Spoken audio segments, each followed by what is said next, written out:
Hello and welcome to yet another Path of Exile patch video. In this video we're going to have a quick look at Path of Exile patch 0.9.6a and b, and I will tell you now that I'm pretty excited for the changes that came with these patches. There are few that in my opinion change the feel of the game entirely for the better. The Grinding Gear Games guys are definitely working overtime at trying to get this game as polished as they possibly can before heading into open beta. They have indeed been doing a great job thus far. Now I'm going to start off by saying that, as you can see on your screens right now, the passive skills have been wiped once again. And that is, in my opinion, a really good thing, seeing that they did add a couple of new keystone passives, which I would say a lot of people would probably want to go for, if only to try out. But now onto the proper patch notes. Let's start with the features. First up, a passive skill tree planner has been added to the Path of Exile website. That's pathofexile.com. If you log into the site, you can click your character at the bottom of the website to view its passive skill tree. When you're done planning a build, the site provides a link so that you can share it with other players or your friends, and I think that is pretty handy. Next, and what I would say is definitely the biggest addition in this patch, they've added an improved quest and waypoint screen. It is looking absolutely amazing, and as I said, this is one of the features that I feel changes the game entirely and adds, I would say, a whole new level of polish to it as well. It makes it feel a lot more complete and makes it that much more immersive. You guys can let me know what you think about the new quest and waypoint screen. I absolutely love it. Their description of it is that it shows the layout of all the act's discovered areas on a map and displays their connectivity. You can select a quest to see where it is and how to get there. It does indeed sound quite useful. Next up, they've added a screen shake on very large attacks or dramatic events such as bosses dying. It can be disabled in the options menu. They increased the number of sound channels used to 32 and added sound priorities. Crucial combat sound should now not be lost in busy situations. Then they improved the behavior of monsters that have both projectile and melee attacks. They changed monster behavior so that the distance that they become aggressive from varies per monster type. And when it becomes aggressive, it'll alert nearby monsters as well. This means that you won't accidentally pull single monsters one at a time while fighting. Then they slightly decreased the font size in pre-game menus. They added a sound for critical strikes. The light radius reduction that occurs when on low life indoors has been changed so that it is more appropriate for players who care about when on low life abilities. The next waypoint is now automatically granted after completing areas containing Brutus, Mervale, or at the end of Act 2. VSync is now on by default. Your minions can now trigger enemies to emerge, and lastly in this section they added a new mouse cursor. Now we're going to move on to the new content additions.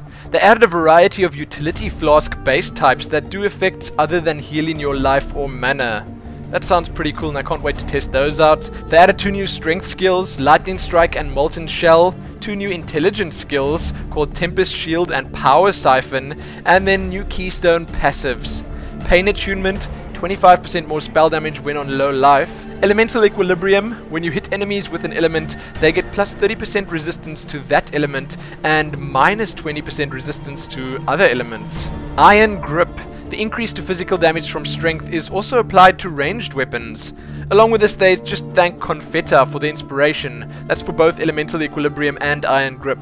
Then the last new keystone passive is Point Blank Archer. Ranged attacks now deal up to 50% more damage to very close targets, but deal less damage to further away targets. And that one comes with a thanks to Malice for the inspiration. Next, they added 2 variations of new snake-like monster types to many areas. They added 28 new unique items. They added 2 new monster auras, which are enemies are slowed and other allies can't die until boss is killed. Then a bunch of new monster mods.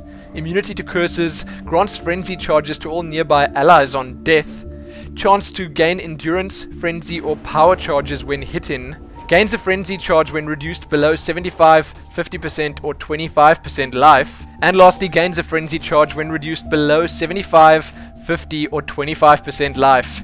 Then they added belt mods that can affect the usage of your flasks. They added a new side area to the ship graveyard, and the Fairgraves quest objective has been moved to this new area. They added the Chamber of Sins level 3 and moved the Chamber of Sins waypoint to level 2. The waypoints in Alira's camp, Broken Bridge, and Pools and Streams areas have been moved near the bandit camps. I suppose that'll just make them a bit easier to find. The waypoint from the Waterfall Caves has been moved from level 1 to level 2.